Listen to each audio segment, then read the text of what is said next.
Assalamualaikum anak-anak. Kali ini Bu Eka akan menjelaskan tentang tema 1, yaitu pertumbuhan dan perkembangan makhluk hidup. Subtema 1, ciri-ciri makhluk hidup, di pembelajaran ketiga. Disimak ya. Nah, anak-anak, sekarang kita belajar di pembelajaran 3. Tetap di subtema yang sama, yaitu ciri-ciri makhluk hidup. Di sini ada gambar. Ada yang tahu gambar apa ini? Ya, di sini ada gambar ibu sedang menyirami tanaman. Dan ada yang memberi makan ayam. Ayam makan. Terus di situ juga ada telur ayam, ada juga anak ayam, ayam kecil dan ayam dewasa, ya kan? Nah, itu di sana merupakan ciri-ciri makhluk hidup. Ada di situ ciri-ciri makhluk hidup. Ibu menyirami tanaman, berarti tanaman butuh makan. Tanaman butuh makan melalui air yang disiram oleh ibu. Di situ juga ada seorang anak sedang memberi makan ayam. Terus ada telur, ada anak ayam, ada ayam dewasa, ya kan?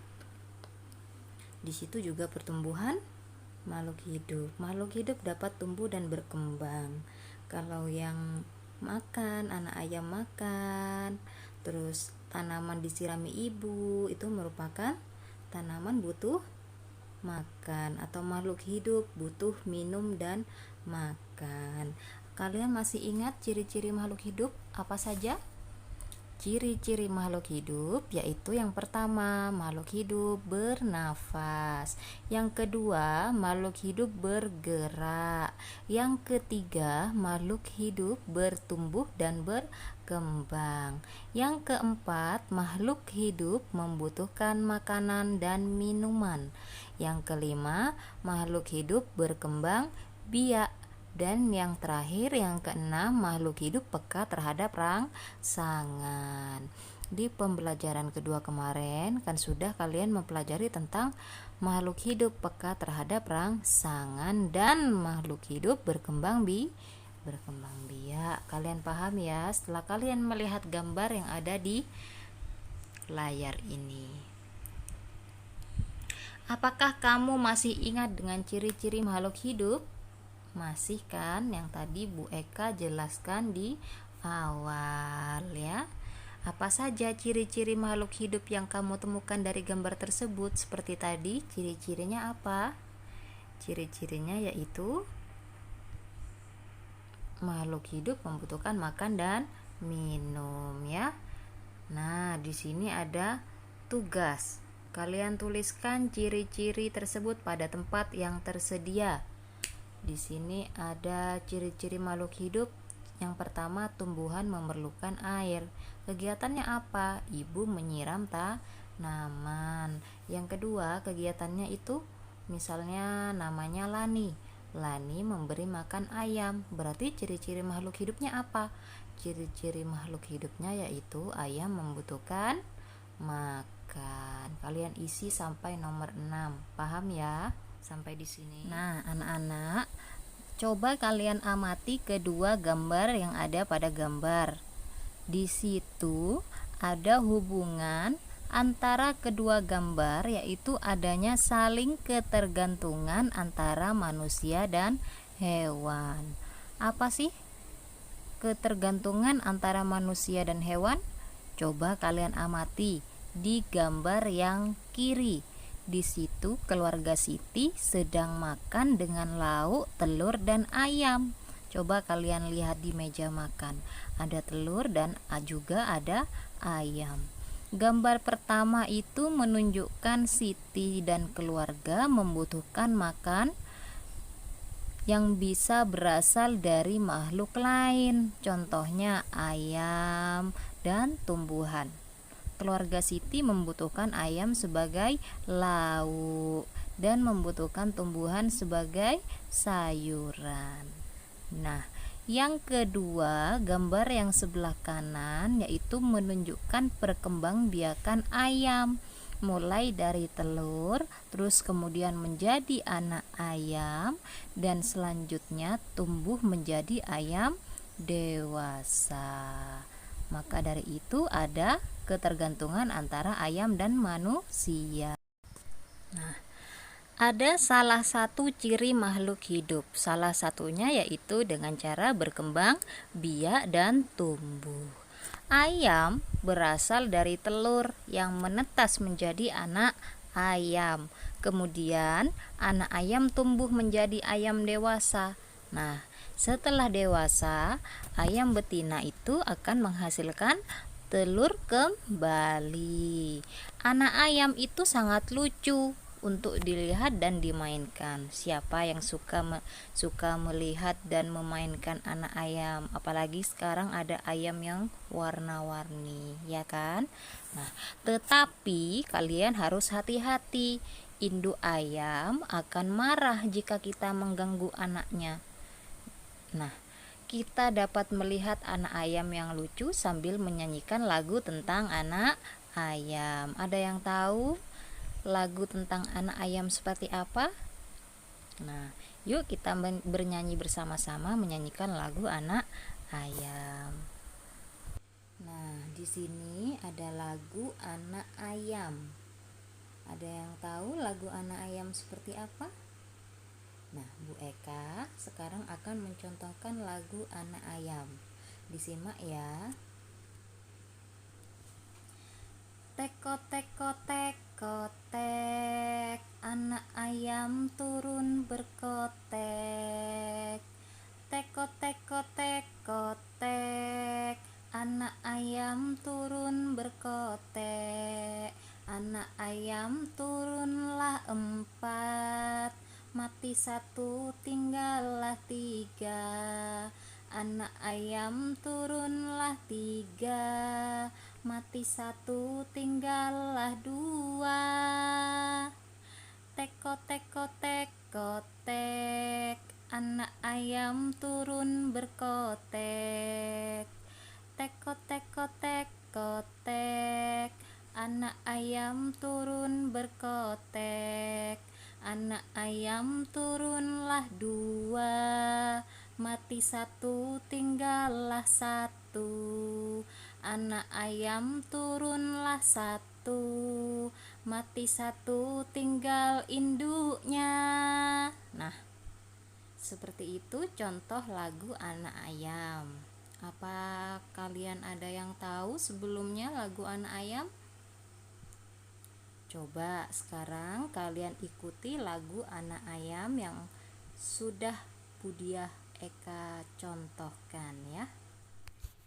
Anak-anak, Tuhan itu menciptakan makhluk hidup untuk saling memberikan manfaat. Ayam sangat bermanfaat bagi kehidupan manusia. Daging dan telur ayam dapat memenuhi kebutuhan manusia. Daging ayam dan telur ayam dapat kita makan. Sangat bermanfaat bagi kebutuhan manusia. Pengembangbiakan adalah cara untuk menghasilkan daging dan telur ayam dalam jumlah yang sangat banyak. Untuk itu, dibuatlah sebuah peternakan.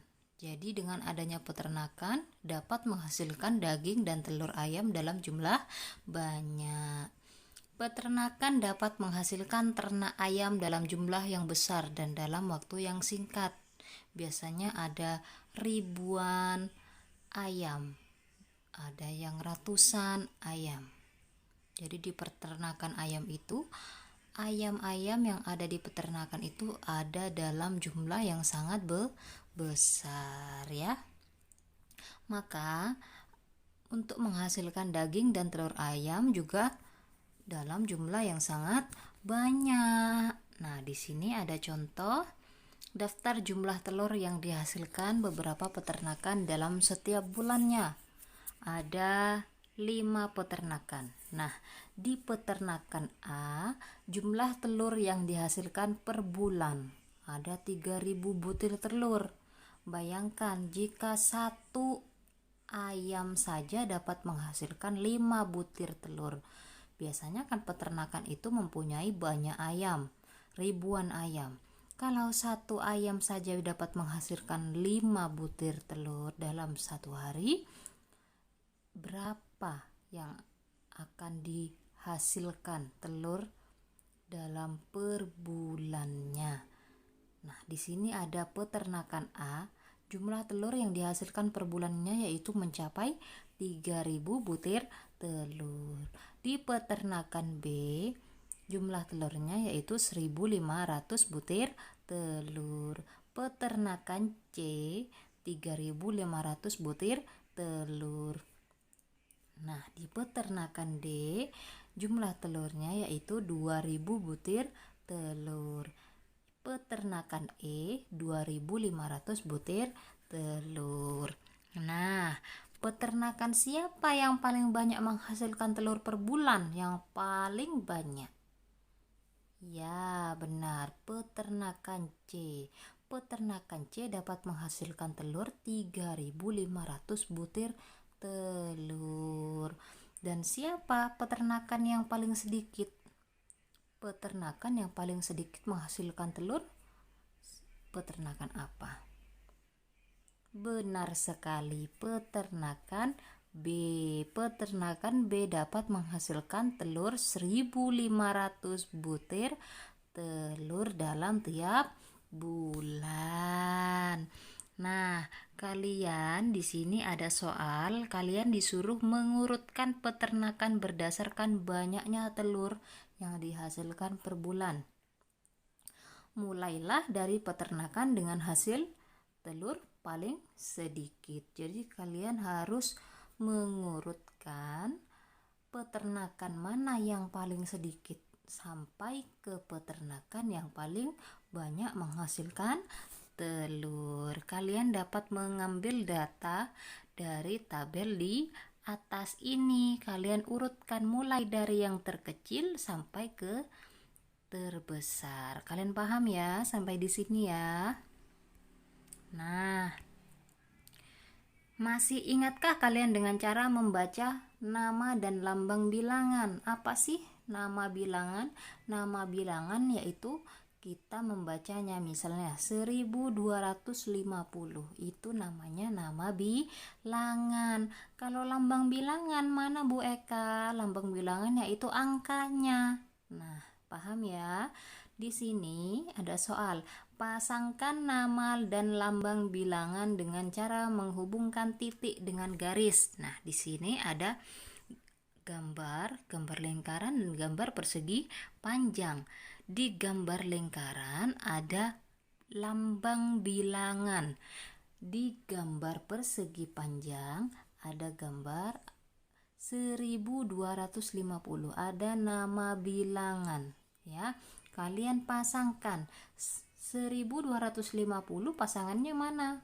Lurus, ditarik garis ya. Terus yang nomor 2 angka 1.000. 1.000 mana pasangannya? Nama bilangan 1.000 ada di mana? Ada di bawah, berarti garisnya ke bawah, menyilang ya. 2.500 juga garisnya menyilang ke atas. Paham ya sampai di sini? Nah, agar lebih mudah membaca bilangan, kamu juga dapat menggunakan aturan nilai tempat. Nah, nilai tempat itu ada 4. Ada ribuan, ada ratusan, ada puluhan, dan ada satuan. Contohnya, 1.250 dibaca 1.250 ya. Nah, di sini juga ada tabel. Tabel nilai tempat 1.250 ditunjukkan seperti berikut ya. Nah, di situ di nilai ribuan, di situ ada tempat 1.000. Berarti baloknya ada 1.000 balok. 1, tulisannya 1, tapi nulisnya 1 saja ya, 1. Tapi nilainya 1.000 balok. Ratusan, ratusannya 200, berarti ada 2. Paham? Puluhan, di situ ada 5 balok. berarti ditulis 50-an. Satuannya kosong, ditulis kosong juga bisa ya. Jadi 1000-an, 200-an, 50-an, dan 0 satuan. Paham ya? Nah, angka 1 berada pada tempat ribuan sehingga bernilai 1000. Angka 2 berada pada tempat ratusan sehingga nilainya 200. Angka 5 berada pada tempat puluhan sehingga bernilai 50. Angka 0 berada pada tempat satuan sehingga nilainya 0. Kalian boleh menulis 0 saja. Kalau misalnya di atas tadi menggunakan gambar, kalian kasih tanda silang atau strip ya. Seperti itu. Nah, di sini ada tugas. Cobalah menuliskan bilangan pada tabel nilai tempat sama kayak tadi. 4750 dibaca. Kalian tulis nama bilangannya 4750. Nah, di ribuan kalian tuliskan angka 4 ribuan. Di ratusan kalian tulis angka 7, namanya 700-an. Di kolom puluhan kalian tulis angka 5, nilainya 50-an. Di satuan tulis angka 0 ya. Paham ya sampai di sini? Nah, di sini ada soal sampai nomor 3. Kalian tulis di buku tugasnya masing-masing. Paham ya? Kalian tulis di buku tugas masing-masing. Kalau misalnya ada yang belum paham, kalian tanya lagi ke Bu Eka atau kalian tanya ke orang tua kalian. Nah, untuk pembelajaran 3 kali ini cukup sampai di sini dulu. Untuk pembelajaran 4 kita lanjutkan besok. Paham ya anak-anak?